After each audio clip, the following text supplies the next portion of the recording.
Mga balita sa loob ng bayan. Mga balitang dapat mong malaman. Balitang makatotohanan. Balita na ang direksyon ay pagunlad ng bayan. Balitang Bayan! Magandang araw ng Sabado. Ngayon po ay ika-22 araw ng Nobyembre, taong 2025. Ako po si John Pulagrada. At ako naman po si Precious Jewel Madeja. Kami po ang maghatid ng makabuluhang balitang bayan na aming nakalap sa bayan ng Brooks Point ngayong linggo. Narito ang ulo ng mga balita na ihahayag sa atin ng Emilio Tahan National High School MIO Work Immersion Students o ng Tahanians News Team. Mga balita sa loob ng bayan. Mga balitang dapat mong malaman. Balitang makatotohanan. Balita na ang direksyon ay pagunlad ng bayan. Balitang Bayan! Pagbubukas ng Inter-Barangay and Inter-Government Agency Basketball Tournament, pinangunahan ni Mayor Benedito. Sunod-sunod na turnover ceremony ng mga materyales para sa installation ng solar street lights sa mga barangay, pinangunahan ni Mayor Benedito. Mangrove tree planting activity, pinangunahan ng Menro at MDRRMO. Regional Director ng LTFRB bumisita sa tanggapan ni Mayor Benedito. Mayor Benedito, mainit na tinanggap ang mga opisyal ng DSWD para sa isinasagawang SLP Field Implementation Check. Mayor Benedito, pinangunahan ang pagpupulong para sa proposed rehabilitation and upgrading of water treatment plants.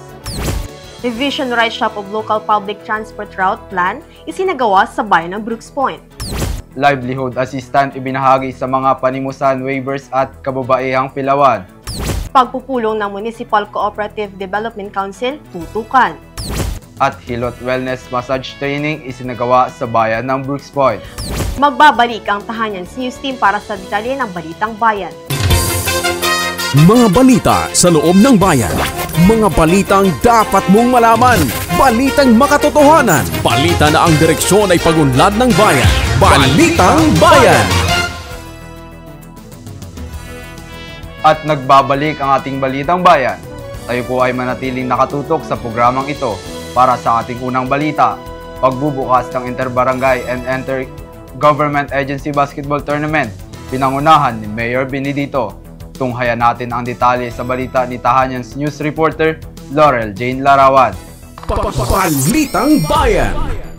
Matagumpay na isinagawa ang opening ceremony ng Inter-Barangay 25 years old under at Inter-Government Agency Basketball Tournament sa pangunguna ni Mayor Cesario R. Benedito Jr.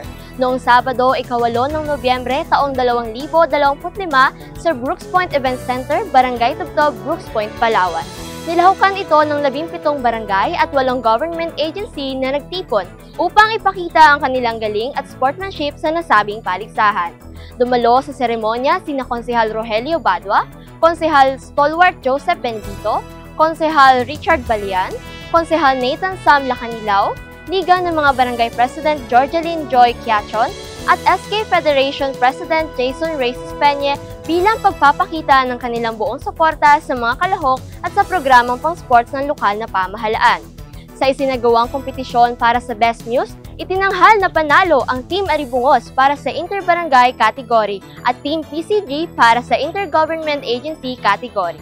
Nakatakdang ganapin ang championship game sa darating na ika-6 ng Disyembre taong kasalukuyan. Ang naturang paligsahan ay layuning palakasin ang samahan, disiplina at spirit de corps sa pagitan ng mga kabataan at kawani ng pamahalaan sa Brooks Point. Mula sa Emilio Tahan National High School, ako po si Laurel Jane Larawan, nag-uulat para sa Balitang Bayan. Salamat, Lor. At sa Balitang Pangbayan, sunod-sunod na turnover ceremony ng mga materyales para sa installation ng solar streetlights sa mga barangay, pinangunahan ni Mayor Benedito. Para sa detalye, narito si Tahanians News Reporter Arnelin Nagrada. Balitang Bayan! Sunod-sunod na pinangunahan ni Mayor Cesario R. Benedito Jr. ang turnover ceremony ng mga supply, delivery at installation materials para sa 875 sets of integrated solar streetlights with extra solar light controller sa iba't ibang barangay noong Martes, Nobyembre 11, 2025.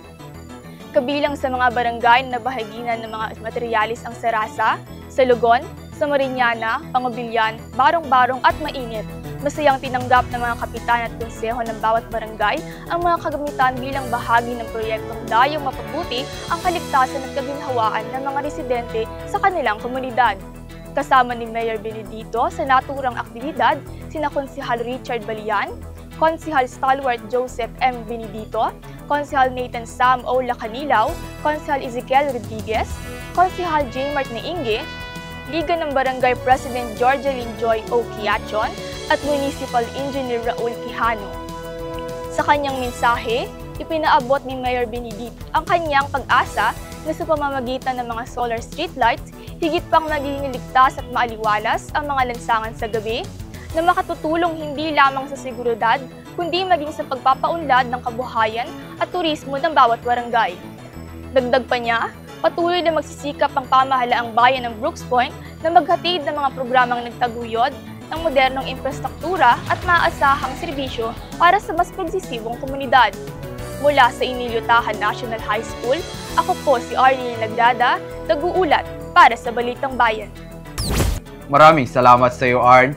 Susunod, mangrove tree planting activity pinangunahan ng Menro at MDRRMO. Silipin natin ang buong detalye sa ulat ni Tahanyan's news reporter Ashley Nicole Jahaire. Balitang Bayan. Matagumpay na isagawa ngayong November 11, 2025 ang mangrove tree planting sa Barangay Barong-Barong, Brooks Point, Palawan. Sa pangunguna ng Municipal Disaster Risk Reduction and Management Office or MDRMO sa pamumuno ni Engineer Mode Brian R. Miranda, katuwang ang Municipal Environment and Natural Resources Office or MENRO sa pamumuno ni OIC Lani B. Trinidad. May temang Together We Grow 5,000 Mangroves or Resilient Tomorrow. Layunin ng aktibidad na palakasin ang abukasiya sa pangangalaga ng kalikasan at pagpapanumbalik ng bakawan sa lugar. Dinaluhan ito ng mga kitawan mula sa iba't ibang ahensya ng pamahalaan, lokal na opisyal, kabataan at mga voluntaryo sa sama-samang pagtatanim ng libong-libong punla ng bakawan sa baybayang bahagi ng barangay bilang simbolo ng pagkakaisa at pagmalasakit sa kapaligiran.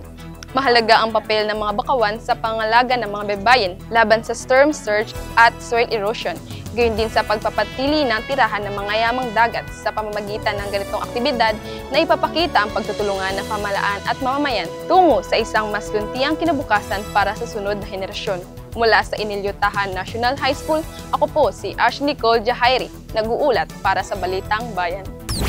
Salamat sa iyo, Ash. Regional Director ng LTFRB, bumisita sa tanggapan ni Mayor Benedito. Alamin natin ang buong detalye kay Tahanyan's news reporter Christine Durlogmo.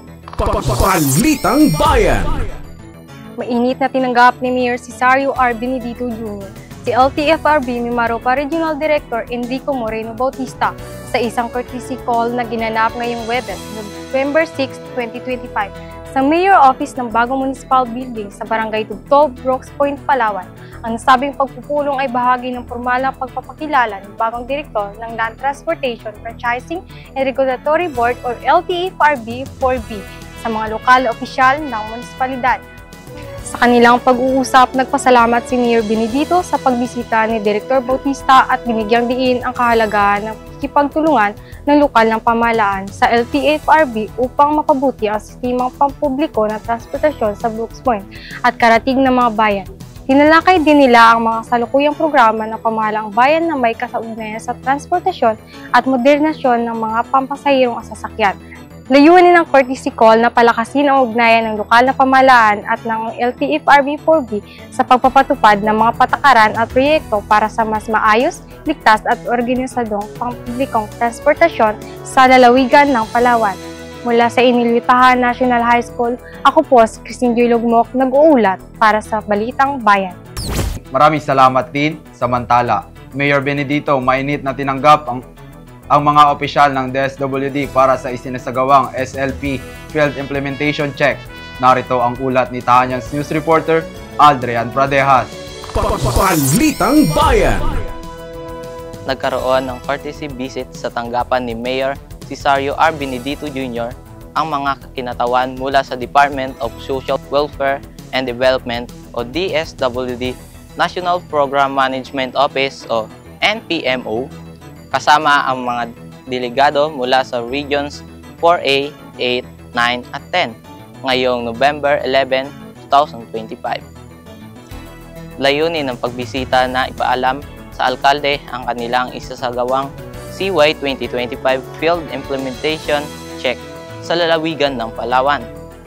Ang aktibidad na ito ay bahagi ng regular na pagsusuri at monitoring ng DSWD upang masiguro ang maayos na pagpapatupad ng mga programa at serbisyong panlipunan sa mga lokal na pamahalaan. Mainit na tinanggap ni Mayor Benedito ang mga opisyal at ipinahayag ang kanyang suporta sa mga inisyatibong naglalayong mapabuti ang delivery ng social welfare service sa mga mamamayan ng Brooks Point.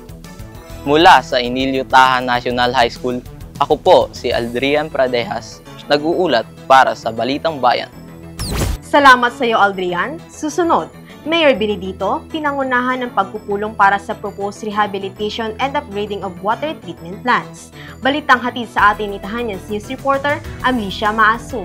Balitang Bayan. Pinangunahan ni Mayor Cesario R. Benedito Jr. ang isang pagpupulong kasama sina Bernard Quijano at Engineer Ronnie A. Cabasal mula sa Brooks Point Water System Office o BPWSO upang talakayin ang proposed rehabilitation at upgrading ng 3 water treatment plants o WTP sa bayan ng Brooks Point, Palawan. Ang nasabing pagpupulong ay ginanap sa Conference Room Municipal Building, Barangay Tubtob, Brooks Point, Palawan ngayong araw ng Martes, November 4, 2025.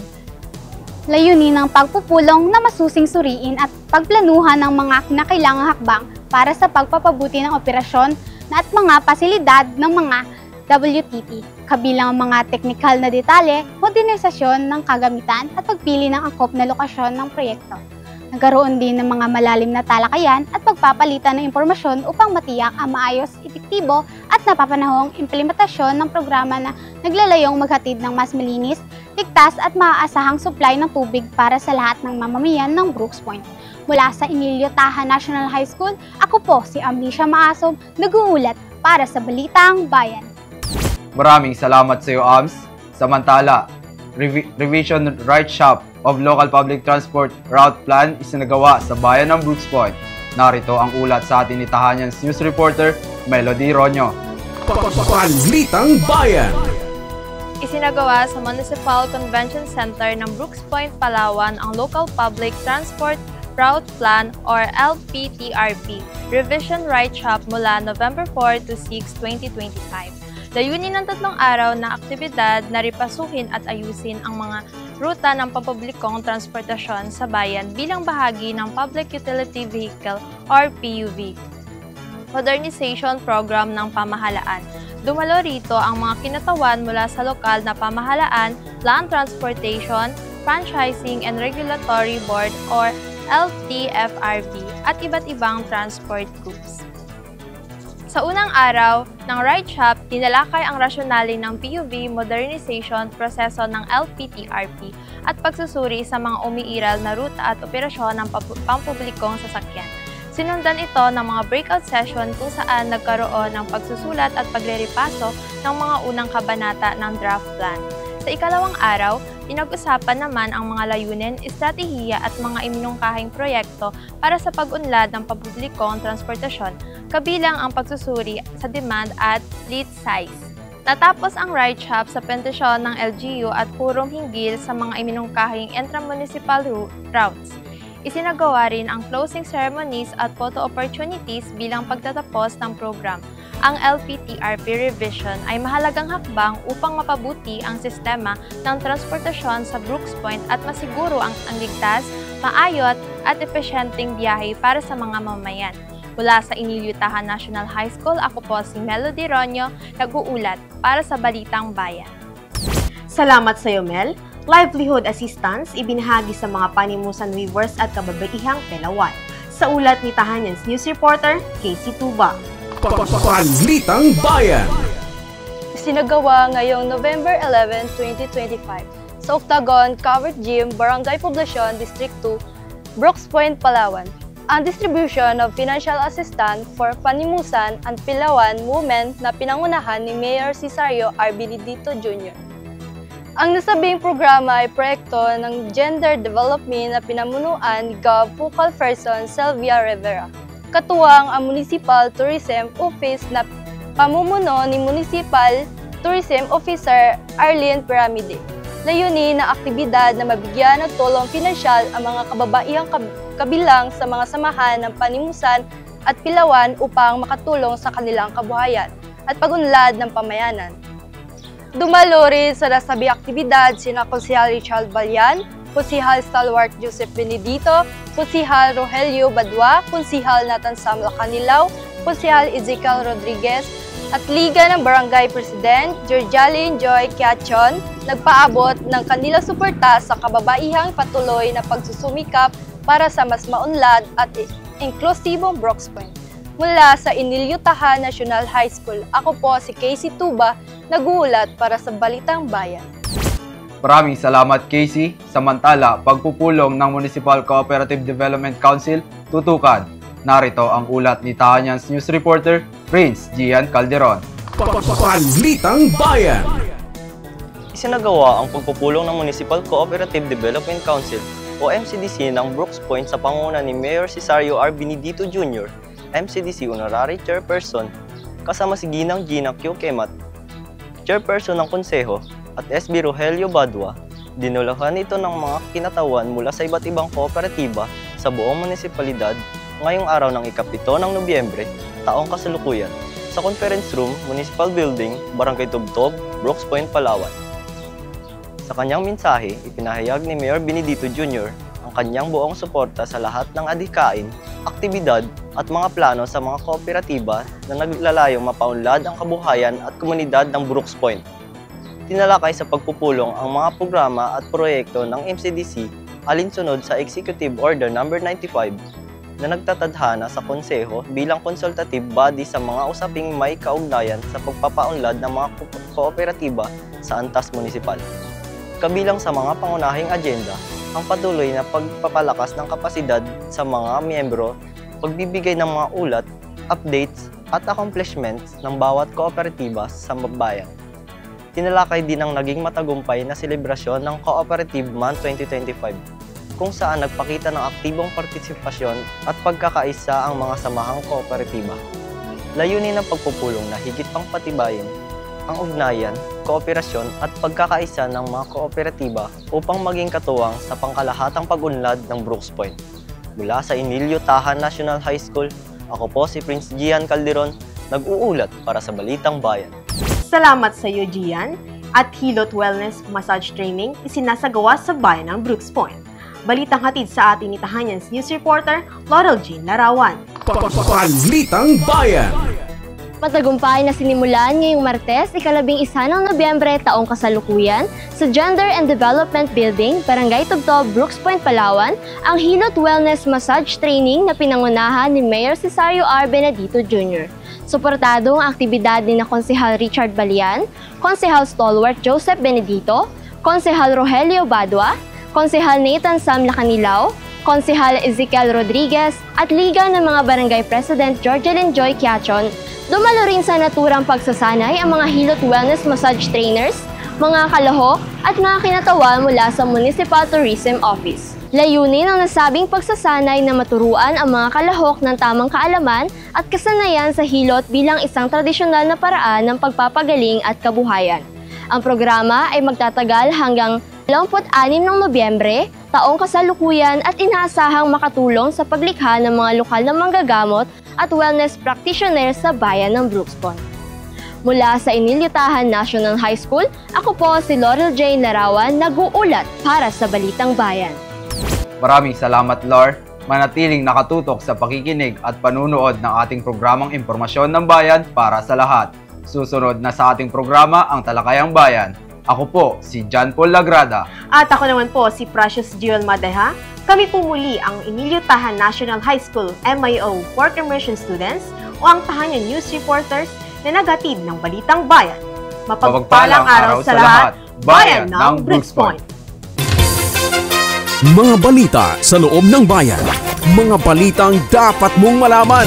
Balitang makatotohanan. Balita na ang direksyon ay pagunlad ng bayan. Balitang Bayan!